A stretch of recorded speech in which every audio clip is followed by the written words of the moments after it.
if we have to be strong abroad, we also have to be strong at home.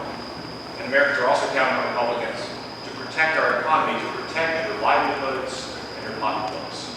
Joe Biden, amazingly, is out running around the country celebrating something called Bidenomics. I don't know what Bidenomics is, other than higher taxes, more spending, and record inflation. They keep celebrating that inflation is now only twice what they want it to be. And I know all you can see that well, gas is up to another to 360 or 370 and pump in and probably going higher. Go to the grocery store, eggs are up, milk is up, bread is up, bacon is up. And it's going to keep going up because Democrats care more about how much space a pig has to sleep in at night than whether you can give bacon to your kids on Saturday morning. It's the honest truth. And it's all driven by a single thing. It's not the pandemic. Yeah, the pandemic didn't have inflation. It's because Democrats are spending trillions of dollars that we don't have. That's what they spent the last 2 years doing. I would say they spent money like drunken sailors, but I don't want to insult drunken sailors. Okay?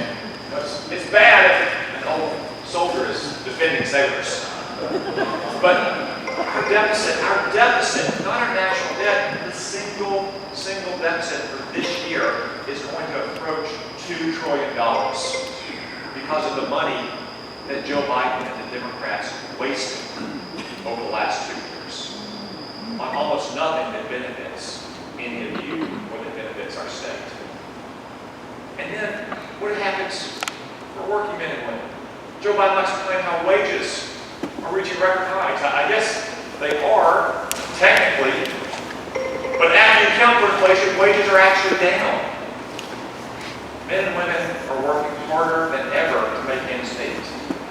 If you work on your feet, you work with your hands, if you have a job, you get to take a shower after you get off work, not before you go to work, you are struggling to make ends meet more than you have in 2 generations because of the Democrats' inflation.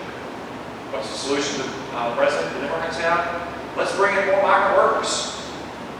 Millions have crossed our southern border illegally since Joe Biden took office. I've been there. I've talked to them. These people are not fleeing persecution. Not a single one of them told me that they were fleeing their home country because they were persecuted for being a Christian. They were persecuted because of their religion, or their political views, or their ethnicity. Every single one said something like, because I want a job, because I want to build a better life, which is understandable, they didn't do it legally. Or simply because I didn't get in. Or the simplest answer I had at all, when I asked them why you came, the guy gave me a one-word answer, Biden. Because they knew they could get in. And what's it doing? It's undercutting wages for working Americans. Yep. But it's not just having that impact on our economy, it's also a threat to our safety and our security. And that's the last thing I want to talk about, is protecting our families and our communities. We've all seen the horrific crimes that illegal aliens have committed in this country, not one of which would ever occur if Joe Biden hadn't opened our borders.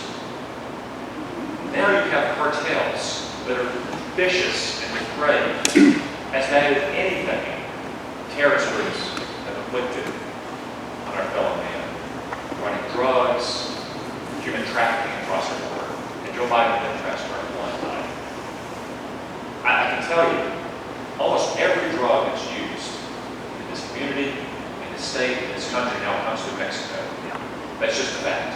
It almost all comes to Mexico. It may not originate in Mexico, but it all crosses our border because it's so easy to get into this country. Again, Joe Biden and the Democrats turned a blind eye to it.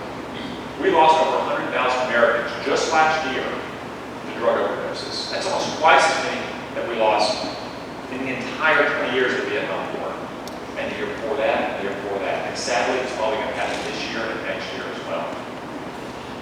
100,000 Americans, almost twice what we lost in the entire Vietnam War.